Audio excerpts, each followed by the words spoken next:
अगर आप भी चाहते हैं एसके म्यूजिक ऑफिशियल का गाना सबसे पहले आप तक पहुंचे तो लाल बटन दबाकर चैनल को सब्सक्राइब करें और बेल आइकन घंटी जरूर दबाएं। हेलो ये मनीषी डीजे सरस्वती बाबा की हाल चाल है। अभी आप सुन रहे हैं एसके म्यूजिक ऑफिशियल मैथिली की शानदार प्रस्तुति। जब देवरा समान रंग छै पिचकारी में समाल चुई छै। जब देवरा समान रंग गे सखिया पिचकारी में समाल चुई छै। जब से चढ़ल फगुनवा गे रंग डालया न धुनवा गे हमर बतिया ने बुझै छै पिचकारी में समाल चुई छै। जब देवरा समान रंग छै साथी पिचकारी में समाल चुई छै। पिचकारी में पिचकारी में समाल चुई छै। पिचकारी में समाल चुई छै। एसके म्यूजिक मैथिली आ गया मिथिलांचल में छा गया।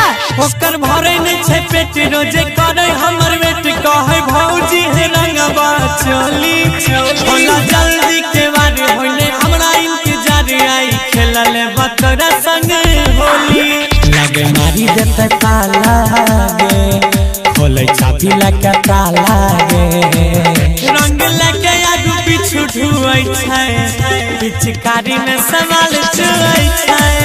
जब देवरा समान रंग छै सखिया पिचकारी में समाल चुई छै।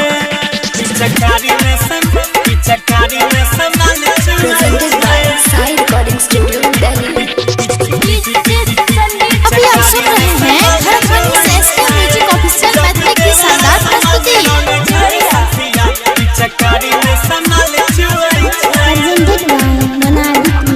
दिल के लहंगा सारी डाल के पिचकारी हमर भिजल शरीरिया गे देवरा बुझल ने बात सखी करी दिल के घात देलिए केतनो क्रिया गे गौरव डाल रंग ललका गे सोनू आयुष गेले खाला गे आज देह से पसीना छूटे छै पिचकारी में समाल चुई छै।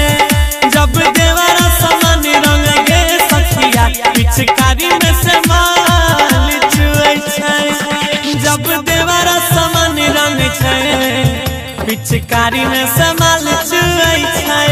जब देवरा समान रंग गे सखिया पिचकारी में समाल चुई छै।